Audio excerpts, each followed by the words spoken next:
Hello दोस्तों, स्वागत है आप सभी का आपके अपने यूट्यूब चैनल पर। तो कैसे हैं आप सब दोस्तों। आज की इस क्लास में हम वंशानुक्रम और वातावरण यानी कि हेरिडिटी एंड एनवायरनमेंट का टॉपिक कवर करेंगे। इसका रिवीजन करेंगे, बहुत ही आसान शब्दों में जानेंगे कि इसका अर्थ क्या है, इसकी परिभाषा क्या है। तो आप एंड तक बने रहिएगा और चैनल को अब तक सब्सक्राइब ना किया हो तो कर लीजिएगा। लास्ट में अगर आपको लगेगा कि वीडियो आपके लिए हेल्पफुल है तो आप इसे लाइक शेयर भी ज़रूर कीजिएगा। तो चलिए क्लास को स्टार्ट करते हैं। सबसे पहले जानेंगे वंशानुक्रम या हेरिडिटी क्या है इसके बारे में। देखिए, हेरिडिटी जो है ये हमारे माता पिता यानी कि पेरेंट्स के द्वारा जो हमारे पूर्वजों के गुण हमें मिलते हैं वही वंशानुक्रम कहलाता है। और वंशानुक्रम हमारा बेस तैयार करता है, हमारा आधार होता है कौन? वंशानुक्रम। जैसे आप समझिएगा कि एक पेड़ जो है उसका सबसे पहले बीज होता है, बीज बोया जाता है, लेकिन अगर उसका बीज ही नहीं होगा, उसका बीज जब तक मजबूत नहीं होगा तो वह पेड़ कैसे मजबूत होगा। तो इसीलिए हमारा आधार कौन बनाता है, यानी कि इंसानों का आधार जो होता है या प्राणियों का आधार वंशानुक्रम होता है, जो हमारे पूर्वजों के द्वारा हमें प्राप्त होते हैं, हमारे माता पिता या पेरेंट्स के माध्यम से। अब यहाँ पर कुछ लोगों का विश्वास है कि जैसे माता पिता होते हैं वैसे ही उनकी संतान होती है।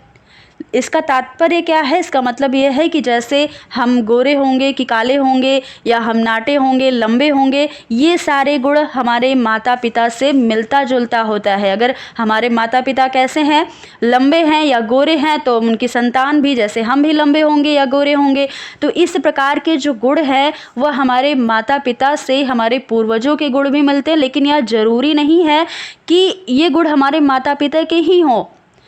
यह भी हो सकता है कि हमारे माता पिता जैसे हमारे नानी नाना या दादी दादा में ये गुण रहे होंगे, हमारे दादी दादा बहुत गोरे रहे होंगे तो वह गुण हमारे अंदर आ गया, लेकिन हमारे माता पिता में से कोई गोरा नहीं था।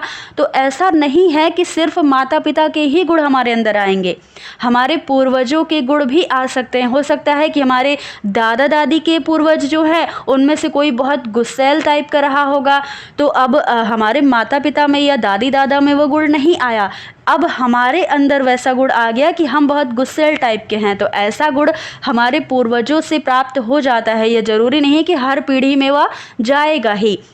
तो ये चीज़ होती है। दूसरे शब्दों में अगर कहा जाए तो उसे अपने माता पिता के शारीरिक और मानसिक गुण, दोनों गुण प्राप्त होते हैं। शरीर से जो मिलता जुलता गुण होता है जैसे लंबाई, चौड़ाई या रंग रूप, ये सारे शारीरिक गुण होते हैं। और मानसिक गुण भी प्राप्त होते हैं कि हमारी बुद्धि कैसी है, मंद बुद्धि के हैं कि प्रतिभाशाली हैं। तो ये सारे गुण भी हमारे अनुमानसिकता पर ही डिपेंड होता है। अगर हमारे मम्मी पापा जो हैं वो बहुत ज़्यादा इंटेलिजेंट हैं तो हम भी इंटेलिजेंट होगा, लेकिन हम भी इंटेलिजेंट ही होंगे, लेकिन ऐसा ज़रूरी नहीं है।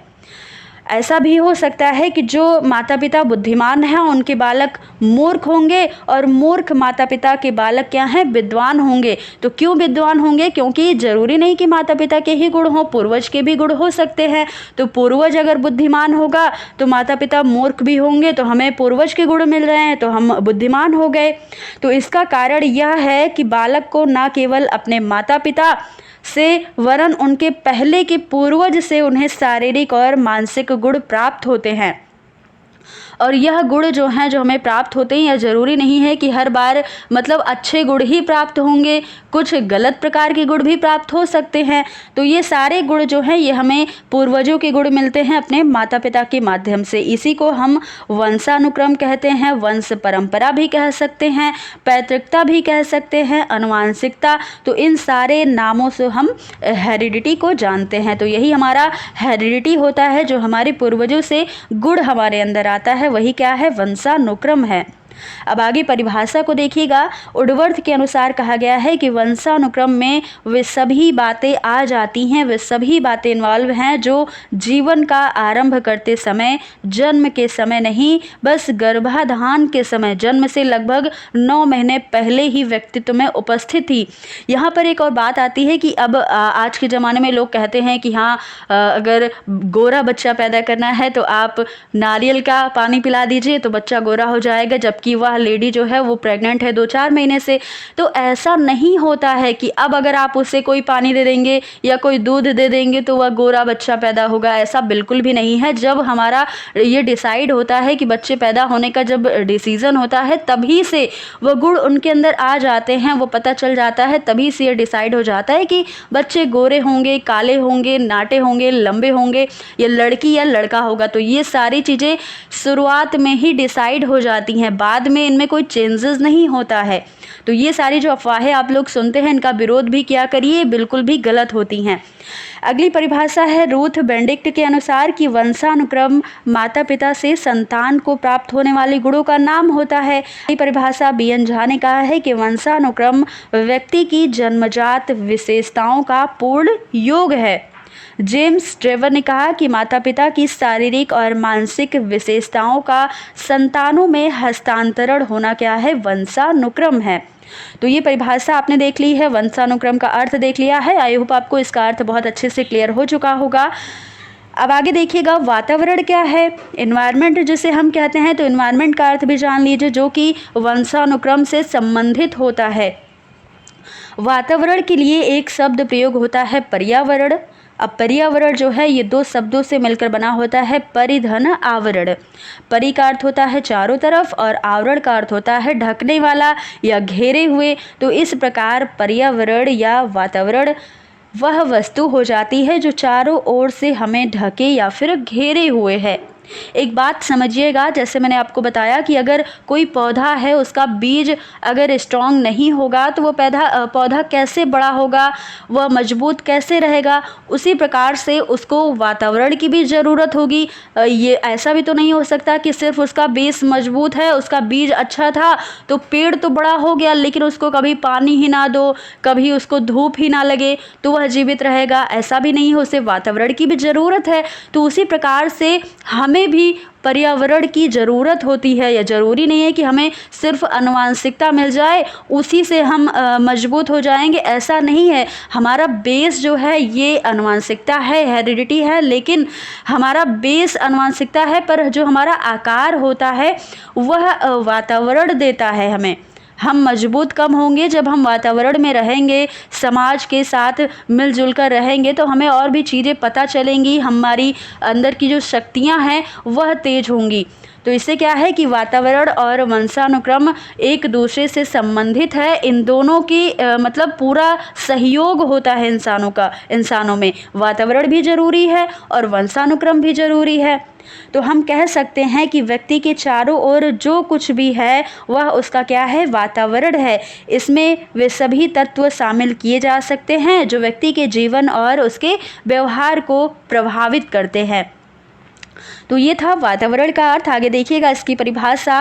वुडवर्थ ने कहा है कि वातावरण में वे सभी बाहरी तत्व आ जाते हैं जिन्होंने व्यक्ति को जीवन आरंभ करने के समय से ही प्रभावित होता है। जब बालक जन्म लेता है तभी से उसको वातावरण प्रभावित करने लगता है। बच्चा समाज में रहता है, कई सारी चीज़ों को देखता है, समझता है और जानता है। तो क्या है कि वातावरण प्रभावित होने लगता है जब से बालक जन्म लेता है।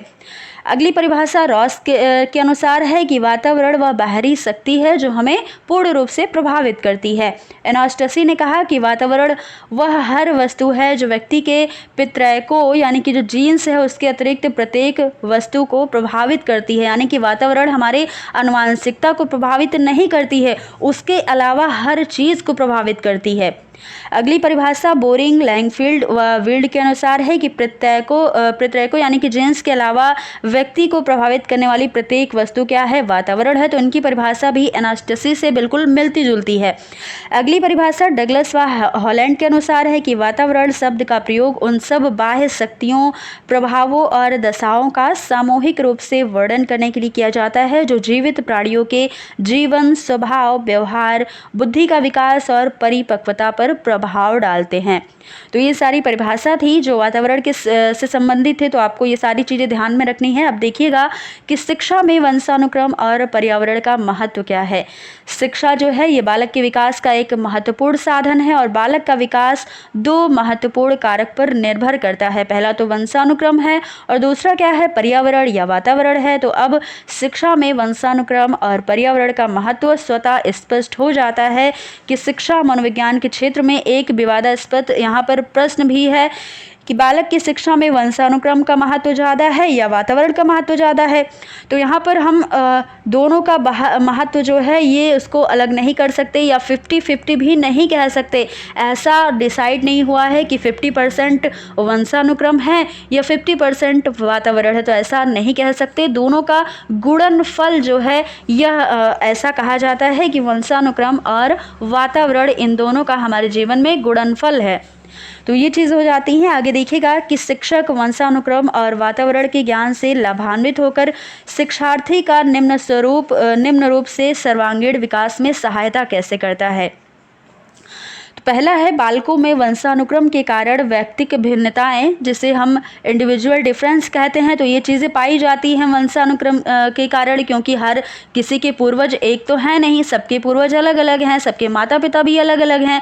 तो इसलिए हमारे अंदर क्या है, व्यक्तिक विभिन्नताएं पाई जाती हैं। किसी को मान लो पनीर पसंद है, किसी को पनीर की सब्जी बिल्कुल मतलब देख करके उसे उल्टी आ जाए, तो ऐसा हो सकता है। ये सारे हमारे क्या हैं, इंडिविजुअल डिफरेंस हैं। हर किसी को हर चीज़ पसंद नहीं आ सकती। हर एक व्यक्ति जो है वो आपस में अपने में अलग होता है, तो इसी को हम व्यक्तिक विभिन्नता कहते हैं। ये भिन्नताएं बालक के विकास के साथ साथ परिलक्षित होती हैं। अतः शिक्षक बालकों की व्यक्तिक विभिन्नताओं के अनुरूप शिक्षा प्रदान कर सकता है कि किस बालक को कितना समझ आ रहा है, उसी हिसाब से टीचर अपने बच्चों को शिक्षा दे सकता है। अगला है, प्रत्येक बालक में अंतर्निहित योग्यताएं और क्षमताएं विद्यमान होती हैं। शिक्षक बालक की क्षमताओं और योग्यताओं को पहचान कर उन्हीं के अनुसार सीखने की प्रक्रिया में उन्हें सहयोग कर सकता है।